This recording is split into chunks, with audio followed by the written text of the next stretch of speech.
कहानी की शुरुआत होती है साइबेरिया के एक कैंप में, जहां सैकड़ों जर्मन लोगों को बंदी बनाकर रखा गया था। हालांकि वहां सुरक्षा के लिए कोई गार्ड्स नहीं थे, पर फिर भी कोई यहां से भागने की जुर्रत नहीं करता था। असल में अगर कोई भाग भी निकला तो वो आर्कटिक सर्कल की हड्डियां जमा देने वाली ठंड में कुछ दिन से ज्यादा जिंदा नहीं रह पाएगा। पर वहां एक सिपाही था जो किसी भी तरह से छूट कर अपनी पत्नी और बेटी के पास वापस लौटना चाहता था। उसका नाम था क्लेमेंस फॉरेल और एक दिन उसे भागने का मौका मिल ही गया। रात को वो चुपके से कोयले की गाड़ी में चढ़ गया और जब गाड़ी चली तो वो सितारों से भरा आसमान देखकर बेहद खुश हुआ। पर अचानक गाड़ी बीच में ही रुक गई और क्लेमेंस ने चुपके से बाहर निकलकर देखा, पर तभी एक सोवियत सिपाही ने उसे देख लिया और उसे पकड़कर एक सीवर में कैद कर दिया गया। ऊपर से जोरदार बरसात शुरू हो गई, पर इसके बावजूद भी क्लेमेंस पूरे 3 दिन तक बिना खाए पिए वहीं डटा रहा। इसके बाद जेल के वार्डन ने उसे रिहा करके कहा कि तुम्हारे साथी तुम्हारा इंतजार कर रहे हैं। आखिरकार जब क्लेमेंस सुरंग में पहुंचा तो उसने देखा कि उसके साथी बहुत गुस्से में थे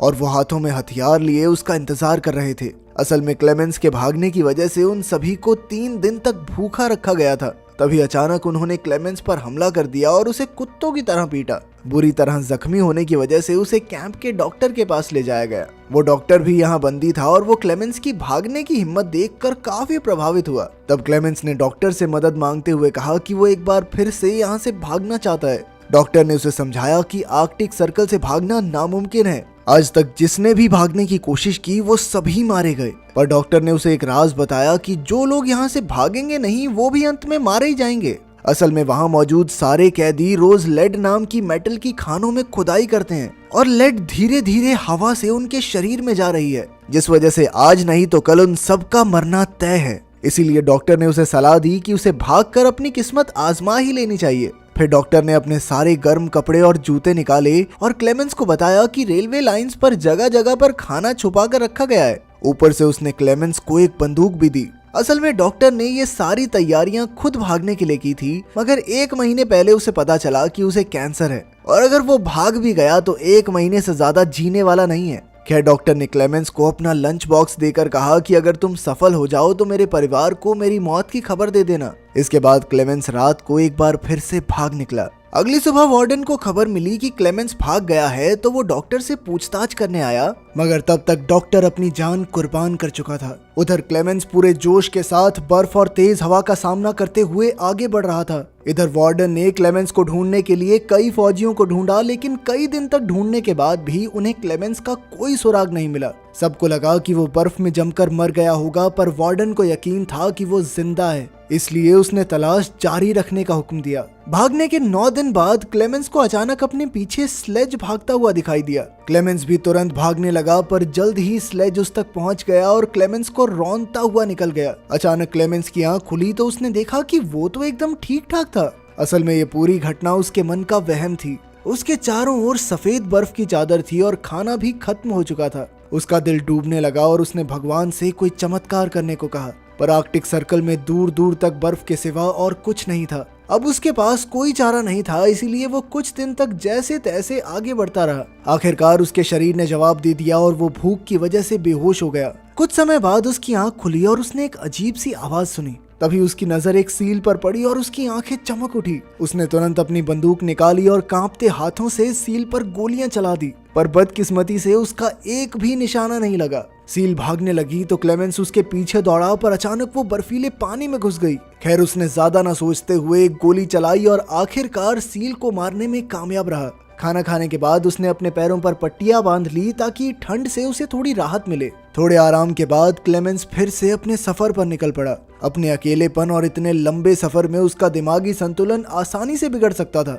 इसीलिए वो लगातार खुद से बातचीत करता रहा। साथ ही वो थोड़ा चलने के बाद कंपास से अपनी दिशा देखता था ताकि वो यहाँ गुम ना हो जाए। इसी तरह कई दिन चलने के बाद उसे बर्फ के बीचों बीच एक पेड़ दिखाई दिया। उसे देखकर क्लेमेंस खुशी से पागल हो गया और भागकर उसने पेड़ को गले लगा लिया। असल में इस पेड़ का मतलब था कि 2 महीने तक लगातार चलने के बाद आखिरकार वो आर्कटिक सर्कल से बाहर आ गया था। दूसरी ओर जेल के वार्डन ने अब भी हार नहीं मानी और 500 किलोमीटर के एरिया की तलाशी लेने का हुक्म दिया। उधर क्लेमेंस जंगल तक पहुंच गया था, पर अचानक वहां बर्फीला तूफान शुरू हो गया। ये तूफान इतना भयानक था कि बड़े बड़े पेड़ भी उखड़ कर गिर गए थे। जैसे ही क्लेमेंस उठा तो अचानक एक बड़ा सा पेड़ उसके ऊपर गिर पड़ा। खुशकिस्मती से सैम जॉन और मैटन नाम के दो आदमी जो वहां सोने की खोज में आए थे, उन्होंने क्लेमेंस की जान बचाई और फिर वो तीनों इकट्ठे आगे बढ़ने लगे। धीरे धीरे मौसम ठीक होने लगा और उन तीनों ने जुगाड़ से कश्ती बनाकर नदी पार करने का फैसला किया। तीनों ने एक दूसरे को अपने जीवन की कहानियां सुनाई, पर कुछ ही देर में नदी का बहाव बहुत ज्यादा तेज हो गया, जिससे क्लेमेंस और मैटन कश्ती को संभाल नहीं पाए। अचानक सैम जॉन का बैलेंस बिगड़ा और वो नदी में गिर पड़ा। सैम जॉन डूबने ही वाला था कि क्लेमेंस ने अपनी जान की परवाह ना करते हुए तुरंत नदी में डुबकी लगा दी। काफी मुश्किलों के बाद वो सैम जॉन को किनारे तक ले ही आया। उधर मैटन उन्हें बीच में ही छोड़कर अकेला ही आगे बढ़ गया। जब वो अपनी झोपड़ी में पहुंचा तो उसने सोचा कि सैम जॉन तो नदी में मर ही गया होगा, इसीलिए उसने सैम जॉन का सोना और बाकी कीमती चीजें चुरा ली। लेकिन फिर कुछ ही पलों में सैम जॉन और क्लेमेंस भी वहां आ पहुंचे। मैटन के धोखे से सैम जॉन को बहुत गुस्सा आया, इसीलिए उसने गोली चलाकर मैटन की जान ले ली। इसके बाद सैम जॉन और क्लेमेंस ने अपना सामान बांधा और एक बार फिर से सफर पर निकल पड़े। खैर, जल्द ही सर्दी का मौसम शुरू हो गया और आगे बढ़ना और भी मुश्किल। तब क्लेमेंस ने सैम जॉन का बैग लेकर उसका बोझ कम करने की कोशिश की, मगर सैम जॉन को लगा कि क्लेमेंस उसका सोना चुराना चाहता है, इसलिए उसने अपने बैग से क्लेमेंस पर हमला कर दिया। इस वजह से क्लेमेंस बेहोश हो गया और जब उसकी आंख खुली तो उसने देखा कि भेड़ियों का एक झुंड दौड़ता हुआ उसकी तरफ आ रहा था। क्लेमेंस तुरंत एक पेड़ पर चढ़ने लगा, पर भूखे भेड़िए उसकी पैंट से उसे नीचे खींच रहे थे। बहुत कोशिशों के बाद वो छोटा सा पेड़ ही नीचे गिर गया और अब क्लेमेंस की मौत उसके सामने खड़ी थी। तभी अचानक गोलियां चलने की जोरदार आवाज आई, जिसमें सभी भेड़िए मारे गए। असल में इस इलाके के चरवाहों ने क्लेमेंस की जान बचाई थी। वो क्लेमेंस को उठाकर अपने गांव में ले गए, जहां कई चरवाहों ने उसका इलाज किया। उनकी मदद से क्लेमेंस का शरीर जल्द ही एकदम ठीक हो गया और इतने समय बाद लोगों से मिलने पर उसे बहुत खुशी हो रही थी। कई चरवाहों से उसकी दोस्ती हो गई, पर जल्द ही जेल के वार्डन का भेजा हुआ नोटिस वहां भी पहुंच गया, जिसके मुताबिक जो भी क्लेमेंस को पनाह देगा वो जान से हाथ धो बैठेगा। इसलिए मजबूरन क्लेमेंस को वहां से निकलना पड़ा। जाने से पहले चरवाहों ने उसे काफी सारा खाना और एक शिकारी कुत्ता तोहफे में दिया। अब घर लौटने के इस सफर में उसका एक साथी भी था, इसीलिए क्लेमेंस को अकेला महसूस नहीं हुआ। इसी तरह वो दोनों लगभग 1 साल तक आगे बढ़ते रहे। एक दिन वो एक लकड़ी की मिल के पास पहुंचे, जहां क्लेमेंस का कुत्ता खाने की खोज में भागा,